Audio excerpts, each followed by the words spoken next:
akan menjelaskan tentang e-bisnis atau bisnis digital. Yang pertama, saya akan menjelaskan tentang sejarah. Di sini saya akan menjelaskan tentang pengertian dan model e-bisnis atau bisnis digital.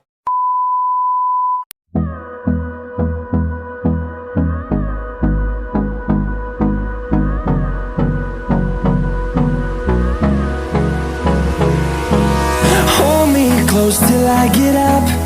Time is barely on our side. I don't wanna waste what's left. The storms we chase are leading us, and love is all we'll ever trust. Yeah, no, I don't wanna waste what's left. And on we'll. Om Swastiastu. Selamat siang teman-teman. Baik, di sini saya dan kelompok saya akan menjelaskan tentang e-bisnis atau bisnis digital. Yang pertama, saya akan menjelaskan tentang sejarah perkembangan e-bisnis. E-bisnis atau dalam bahasa Inggris electronic business atau e-bisnis dapat diterjemahkan sebagai kegiatan bisnis yang dilakukan secara otomatis dan dengan menggunakan sistem informasi komputer. Istilah yang pertama kali diperkenalkan oleh Lou Gerstner, seorang CEO perusahaan IBM ini. Sekarang merupakan bentuk kegiatan bisnis yang dilakukan dengan menggunakan teknologi internet e-bisnis. E-bisnis kemungkinan suatu perusahaan untuk berhubungan dengan sistem pemrosesan dan data internal dan eksternal mereka secara lebih efisien dan fleksibel. E-bisnis juga banyak dipakai untuk berhubungan dengan supplier dan mitra bisnis perusahaan, serta memenuhi permintaan dan melayani kepuasan pelanggan secara lebih baik. Baik, di sini saya rekan kelompok dari Gede Rizky Widane. Di sini saya akan menjelaskan tentang pengertian dan model e-bisnis atau bisnis digital. Yang pertama, saya akan menjelaskan tentang pengertian e-bisnis. E-bisnis adalah kegiatan bisnis yang dilakukan secara otomatis dan semi-otomatis dengan menggunakan sistem informasi komputer. Selanjutnya di sini ada model e-bisnis. Adapun model-model e-bisnis dapat dikategorikan menjadi 9 model bisnis, yaitu yang pertama ada virtual storefront yang menjual produk fisik atau jasa secara online, sedangkan pengirimannya menggunakan sarana-sarana tradisional seperti jasa pos dan kurir.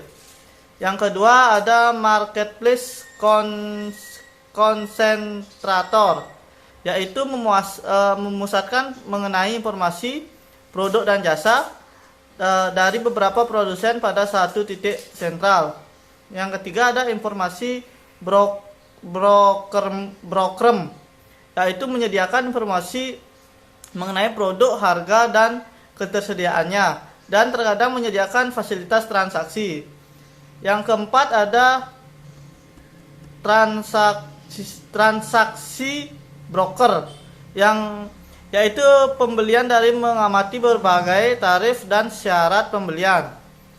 Namun, aktivitas bisnis utamanya adalah memfasilitasi transaksi. Yang kelima ada electronic clearing house, yaitu menyediakan suasana seperti tempat lelang produk.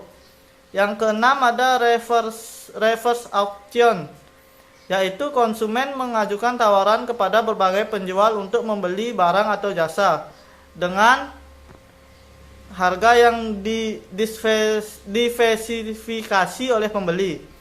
Yang ketujuh ada digital produk, yaitu menjual dan mengirim perangkat lunak, multimedia, dan produk digital lainnya lewat internet. Yang ke-8 ada content provider, yaitu yang memperoleh pendapatan melalui penyediaan konten. Baik, untuk selanjutnya saya akan menjelaskan tentang pengaruh e-bisnis atas proses bisnis. Yang pertama, pembeli dan inbound logistik. Internet dapat meningkatkan aktivitas pembeli dengan cara mempermudah perusahaan mengidentifikasi calon pemasok dan membandingkan harga. Yang kedua, operasi internal, sumber daya manusia, dan infrastruktur teknologi komunikasi tingkat lanjut dapat secara signifikan meningkatkan efisiensi operasi internal.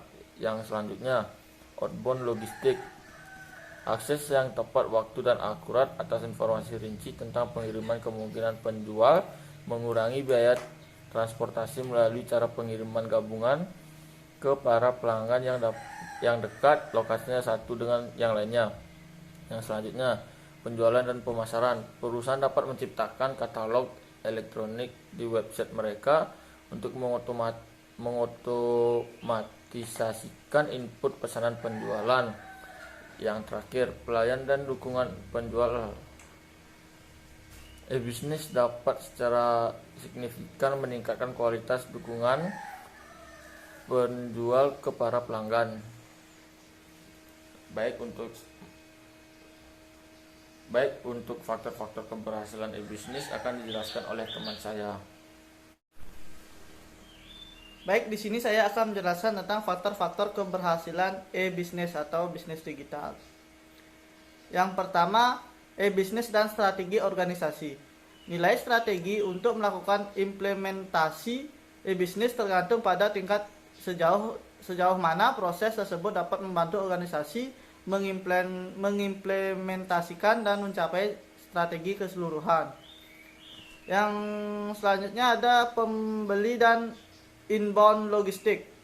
Internet dapat meningkatkan aktivitas pembelian dengan cara mempermudah perusahaan mengidentifikasi calon pemasok dan membandingkan harga. Yang selanjutnya ada operasi internet. Sumber daya manusia dan instruktur. Teknologi komunikasi tingkat lanjut dapat secara signifikan meningkatkan efisiensi operasi internal. Yang selanjutnya ada outbound logistik. Akses yang tepat, waktu dan akurat atas informasi rinci tentang pengiriman memungkinkan penjualan mengurangi biaya transportasi melalui cara informasi yang lebih tepat. Waktu tentang penjualan dapat membantu pabrik mengoptimalkan jumlah persediaan yang ditanggungnya. Selanjutnya ada penjualan dan pemasaran. Perusahaan dapat menciptakan katalog elektronik di website mereka untuk mengotomatiskan input pesanan penjualan. Selanjutnya ada pelayanan dan pendukung penjualan. E-bisnis dapat secara signifikan meningkatkan kualitas dukungan perjualan ke para pelanggan. Nah, jadi di sini pertemuan saya terakhir kalinya dalam menyampaikan materi e-bisnis. Jadi saya akan menjelaskan tentang infrastruktur untuk e-bisnis. Di sini juga ada beberapa jenis-jenisnya. Baik, yang pertama, Local Area Network atau LAN adalah jaringan komputer dan peralatan lainnya yang lokasinya dekat antara satu dengan yang lainnya atau biasanya dalam satu gedung. Yang kedua, Wide Area Network atau WAN adalah jaringan komputer dan peralatan lainnya yang mencakup wilayah geografis yang luas. Yang ketiga, Value in Network atau VIN adalah sistem komunikasi jarak jauh yang didesain untuk dikelola oleh suatu perusahaan yang independen. Baik, di sini saya akan menjelaskan materi terakhir, yaitu peran internet dalam e-bisnis atau bisnis digital. Keterhubungan global melalui internet dan kemudahan penggunaan dapat menyediakan akses kepada dunia bisnis dan perorangan yang secara normal akan sulit dilakukan. Perusahaan bisnis dapat secara langsung menghubungi pemasok, rekan bisnis atau pelanggan perorangan dengan biaya rendah, meskipun terletak sangat jauh secara geografis. Begitu pula bagi perusahaan, mereka dapat mencari outlet baru untuk produk atau jasa yang ditawarkan secara lebih luas, karena internet memfasilitasi transaksi saling batas, sehingga informasi mengalir lebih cepat. Selain itu, internet juga menyediakan media yang berbiaya rendah bagi aliansi global dan organisasi maya. Web merupakan tampilan antarmuka standar. Dengan media internet memungkinkan akses global dengan mudah yang dapat dipergunakan untuk menciptakan sistem dalam sebuah organisasi. Bukan itu saja, internet dapat menciptakan aplikasi interaktif yang dapat disesuaikan untuk berbagai kebutuhan.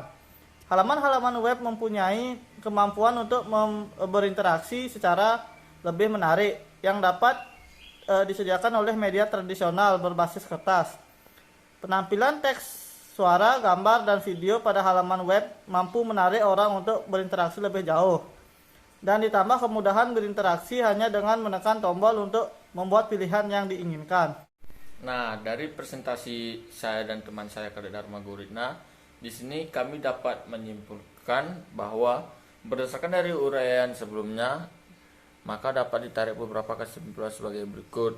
E-bisnis merupakan interaksi eksternal organisasi dengan para pemasok, pelanggan, investor, kreditor, pemerintah, dan media massa, dan juga termasuk penggunaan teknologi informasi untuk mendesain kembali proses internalnya. Yang kedua, internet sangat berperan penting dalam proses e-bisnis, di mana internet memberikan dukungan yang mutakhir pada usaha untuk melakukan perekayasaan ulang proses bisnis. Elektronik bisnis atau e-bisnis adalah penggunaan teknologi elektronik terutama dalam bentuk teknologi informasi TI untuk melakukan segala proses bisnis.